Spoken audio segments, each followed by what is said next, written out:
Вы должны молчать и слушать, что вам говорят. Всем привет, народ, привет, подписчики. Значит, у нас сегодня на обзоре будет вот такой вот краскораспылитель аккумуляторный от фирмы Людиви или Людуви. Я, извините, не знаю, как это читается. Состоит из двух таких частей и инструкции. То есть покупал я, друзья, просто тушу, без аккумулятора, без ничего.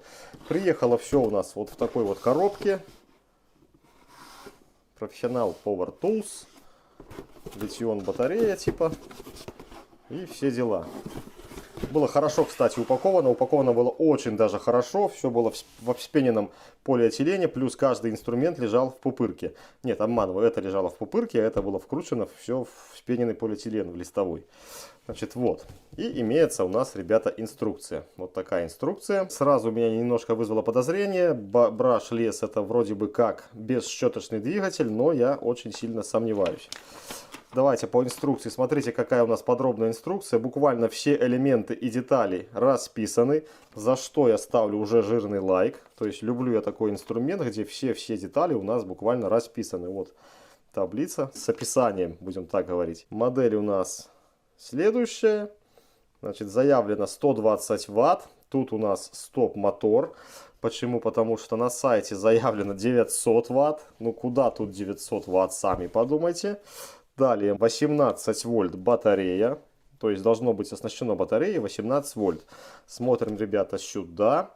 Что у нас здесь написано? Модель BL07 и у нас батарея 21 вольт. К чему я это все клоню? К тому, что я начал разбираться, полез в описание. И уже в описании у нас указано 18-21 вольт. Дальше что нас интересует? Тут написано 30 тысяч оборотов. В описании, друзья, честно вам скажу, не помню я значений, но там на порядок меньше оборотов. То есть проверять мы их, я надеюсь, не будем. Смысла в этом нет.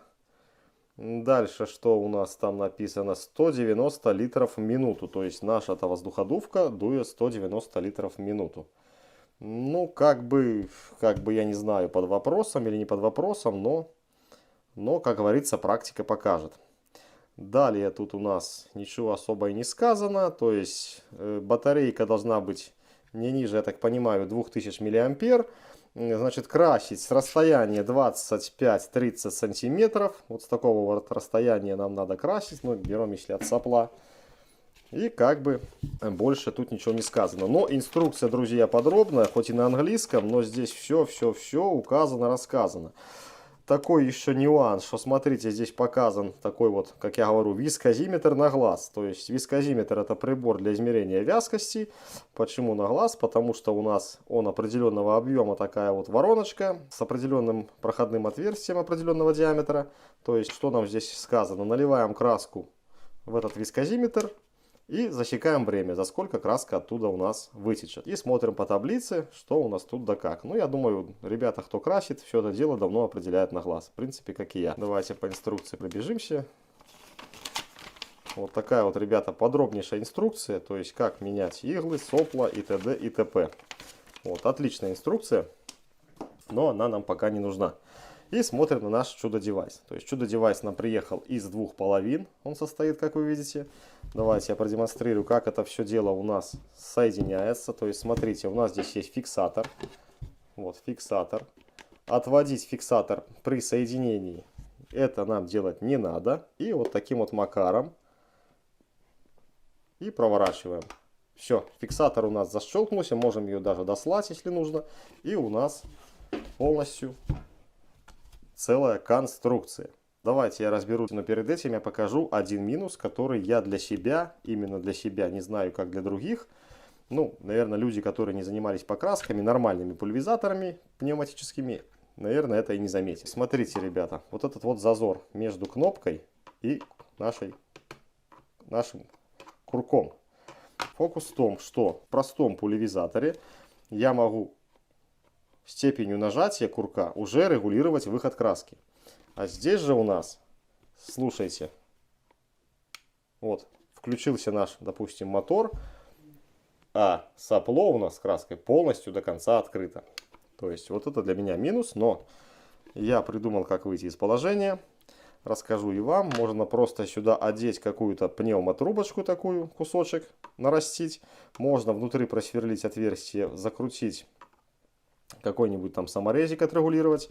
В моем же случае у меня есть 3D принтер, и попрошу сына, он мне распечатает такую вот кнопочку, только длиннее. Разбираем мы его следующим образом. Отводим фиксатор и крутим. Раскрутили, снимаем. С этой частью пока мы будем позже разбираться. Разберемся с этой частью. Что мы здесь имеем? Большое уплотнительное кольцо, которое у нас вставляется непосредственно в воздуховод. Вот так это все выглядит. Имеется у нас регулятор факела.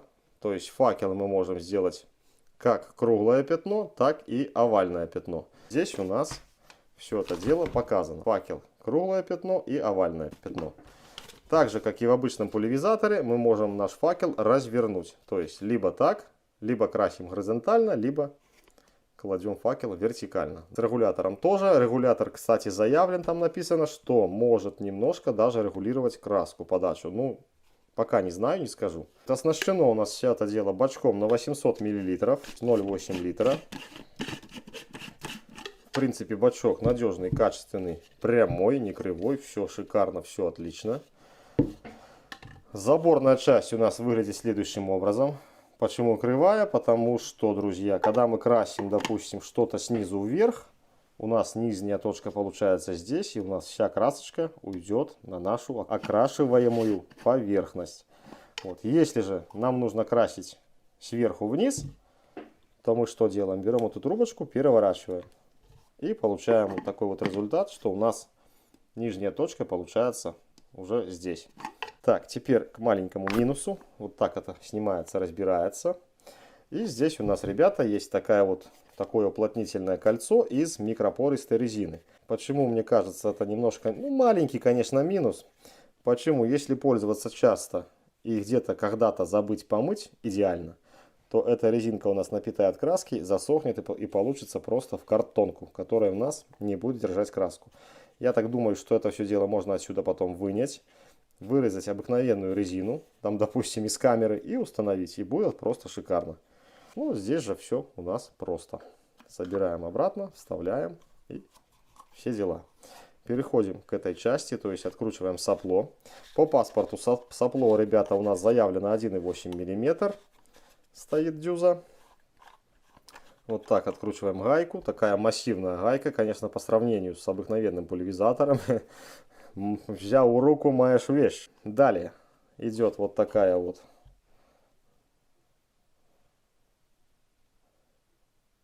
крышечка с дюзами воздушными. То есть, обратите внимание, какие огромные дюзы. Машину, конечно же, наверное, не покрасишь, если это не какие-то Жигули или Москвич, а какие-нибудь постройки, там ворота, шморота. Я, кстати, купил этот, друзья, пульверизатор ради буквально одной цели. Это красить оградку на кладбище. Кто знает старые оградки, они все в этих завитушках. И там просто этим летом мы умирали, крася эту оградку. А так поставил картонку, наверное, с той стороны. И с одной стороны все это дело, я думаю, покрасится четко. Вынимаем наше сопло. Вот такое вот сопло. Кстати, смотрите, если вам видно, вот написано 0,8 мм. 0,8. Покупая данный распылитель, ребята, я не знал, что к нему еще продаются. Правда, не знаю, в этом магазине продаются или нет. Ссылочку я вам, конечно же, оставлю на данный чудо-девайс. Вот, дополнительные сменные вот эти вот сопла с иглами. Можем купить там и на 1,5, и 1,8, и 2,5. Кому какое нужно. Я, наверное, в будущем, да, куплю. В комплекте, как я уже говорил, в других моделях должен идти вот этот вот вискозиметр на глаз. Это вот вороночка. И должен идти ключик для нашей иголки. Вот так это все выглядит. В этом же комплекте этого нет. В принципе, это и не было заявлено в момент как бы покупки. Но все достаточно просто у нас выкручивается. Иголочка у нас выглядит следующим, ребята, образом. Она тоже промаркирована. И если будете покупать, смотрите, покупайте комплектом. Ключик как бы здесь и не нужен. Зажали рукой, прижали, и никуда оно не денется. на этом с этим, я думаю, мы покончим. Ничего тут внутри интересного мы разбирать не будем. Стоит игла и как бы все. Сборочку производим в обратном порядке. По-другому мы никак, ребята, не поставим. Вот, только вот в таком положении. Так мы не поставим, так как у нас есть направляйки, которые у нас заходят вот в эти вот гнезда. Здесь у нас установлена уплотнительная резинка, которая в свою очередь садится сюда и делает герметичным канал краски. То есть для того, чтобы краска у нас не вытекала в воздушный канал. Так, собираем в обратной последовательности. Кладем нашу вот эту вот штуковину. И обратите внимание, что наша штуковина имеет ограничитель и вращается только на 90 градусов. Вот таким вот образом. Думаю, видно. И закручиваем нашу гаечку. С этим мы, друзья, разобрались. Извините, что так долго, но стараюсь все показать, рассказать досконально. Многие не любят такие обзоры, кричат много воды. Ну и вот эта часть у нас представляет такую воздуходувку, как недавно у меня было на обзоре. Здесь установлен мотор, крыльчатка и воздух у нас дует. Давайте мы все это дело соединим. Соберем как нужно. Подключим и посмотрим, как это все дело у нас работает. Аккумулятор, ребята, садится плотно. Сразу вам хочу сказать, что мое наблюдение в том, что сильно большие, ребята, аккумуляторы, если вам надо большие площади красить, какие-то там стены или дома, не берите большие аккумуляторы. Штуковина получается очень тяжелая. Сейчас мы это все дело взвесим. А моя рекомендация: лучше взять там 2-3 аккумулятора по 4 ампер-часа. Вам будет легче красить. Смотрите, сколько весит у нас без краски наш прибор. 0. И устанавливаем. То есть кило 700, грубо будем говорить, 50 грамм. Так? Плюс у нас краски 800 миллилитров, а это уже почти кило. Итого у нас 2 килограмма 700 грамм. То есть прикиньте, какая тяжесть. Если короткие какие-то, малые работы, то аккумулятор можно и побольше. Ну, люди, конечно, разные есть. Кто-то может купить и, соответственно, и девятку повесить, и ему будет пофиг. Так, давайте весим без аккумулятора. Посмотрим, что у нас да как. Вот так поставим. То есть 891 грамм. В описании заявлено 900. Ну, плюс-минус, правда. Сейчас включаем и смотрим, как все это дело у нас, ребята, работает. Аккумулятор, опять же, сидит плотно. Вообще люфта нет. То есть, учитывая то, что это не родной аккумулятор, не вот этой вот фирмы. Собрано все шикарно. Вот это все черное, опять же, я обращаю внимание, это прорезиненная ручка. Сидит в руке удобно, классно. Можно управлять одним пальцем, можно управлять сразу двумя. Двумя даже, мне кажется, надежнее. Вот, двумя пальцами, мне кажется, надежней. Отлично. Ну, а кому нравится, там одним. Как есть. Все, ребята, сейчас мы с вами разбираем все это дело. Для снятия этой части отводим вот этот вот фиксатор сюда. Отводим и крутим, разбираем. Все досконально просто. Так, ребята, сейчас я разберу данную штуку. В процессе разборки, если что-то будет, я вам буду показывать и демонстрировать. Снял, открутил я вот эту вот данную крышку. И что я здесь, друзья, увидел? А увидел я здесь фильтр, фильтрующий элемент. Сразу для меня это минус. Почему? Потому что я привык к быстрому доступу фильтрующих элементов. А не так, как здесь надо отвернуть эти винты и только потом доберешься до фильтрующего элемента. Ну и, наверное, смотреть во время покраски, чтобы не было завихрений краски, чтобы как меньше сюда попадало самой краски. Иначе здесь все зарастет краской и надо будет искать вот такие вот фильтра. Ну, хотя это, в принципе, как бы и не проблема. Все, едем дальше, разбираем дальше. Все раскрутил. Так, давайте я вам покажу. Нам надо для того, чтобы разобрать, снять 1, 2, 3, 4, 5, 6. И смотрите, друзья, под этой вот крышкой у нас еще 2 винта. То есть 8 винтов плюс 4 на крышке, итого 12 винтов. И снимаем, разбираем. Смотрим, что там у нас, как сделано. То есть по внешнему качеству очень все классно. Смотрите, внутри пластик. Пластик обалденно даже качественный. Просто класс. Просто класс. Ну, в принципе, как и у Хаймера. Никаких тут особых нет. Значит, что мы здесь имеем? Площадку под батарею.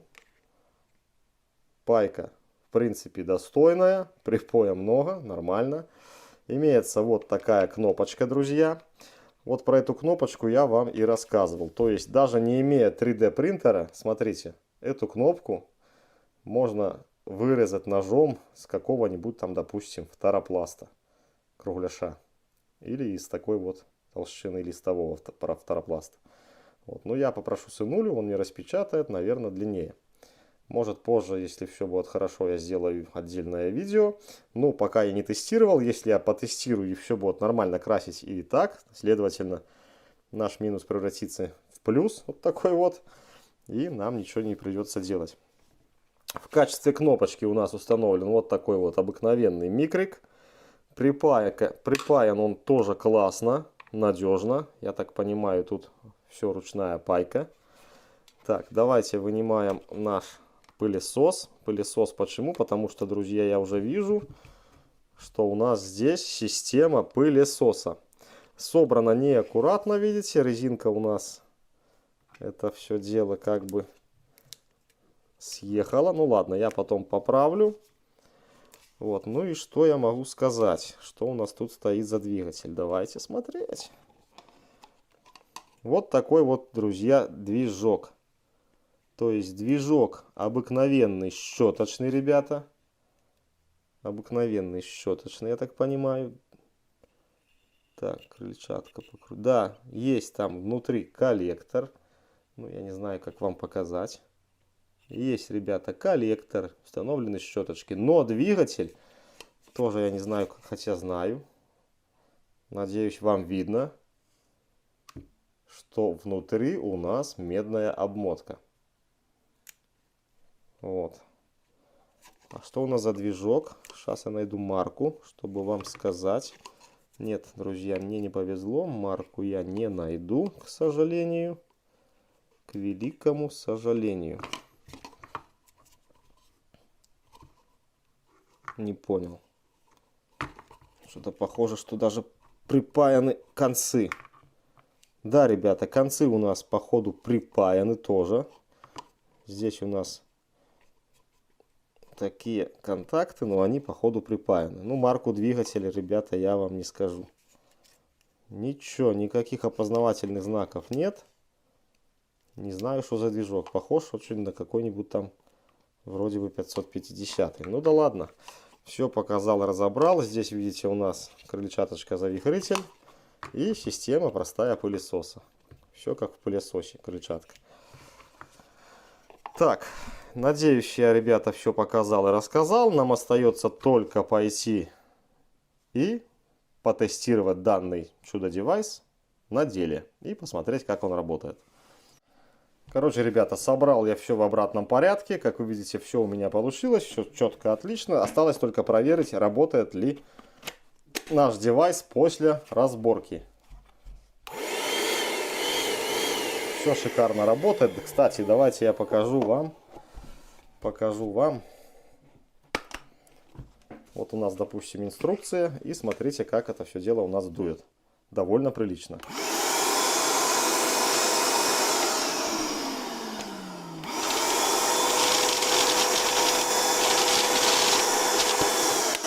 Улетает на раз. То есть дует эта штука просто шикарно. Я думаю, что красить будет отлично. Но опять же нужно красочку нам развести определенной консистенции. Все, теперь пойдем на улицу или в гараж. Не знаю, как там по погоде. Обещают дожди. Если будет дождь, то пойдем в гараж. А нет, покрасим на улице. Чего-нибудь там найдем. Вперед! Ну что, настал день теста. У нас сегодня холод ужасный. Значит, в бачке, не знаю, будет вам видно или нет, у меня пол-литра краски. Ну, 450-500 грамм. То есть я ее развел до определенной консистенции. Аккумулятор, ребята, я взял 4. И он у меня наполовину заряжен. Вот и посмотрим на данных воротах, что да как у нас получается. Ну что, погнали пробовать.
Короче, ребята, краска закончилась. Там грамм 50, наверное, еще есть. Вот, то есть пошло у нас, грубо говоря, 400 грамм на данную воротину. Ну, соответственно, я потом возьму картонку, приложу, пройду по контуру. Ну и вот такая вот окраска. Краска не ахти какая была, такой покрасим. Возможно, буду перекрашивать на днях. Вот. Значит, что у нас по аккумулятору? Аккумулятора, в принципе, как было ползаряда, так его и осталось, если вам видно. То есть на все про все, я не знаю, тут минут 5-7, наверное, ушло. То есть аппарат пригодный к существованию. Единственное, друзья, что нужно обзавестись немножко соплом с меньшей дюзой. Так как есть, видно, такие плевки. Но это еще от того, что, возможно, немножко надо было больше развести краску разбавителем. А так, в принципе, все шикарно и отлично. Хороший аппарат, ссылку оставлю в комментариях. На этом всем спасибо, всем пока. Я добиваю ворота. Я рассказал тебе всю правду. Хотите — верьте, хотите — нет.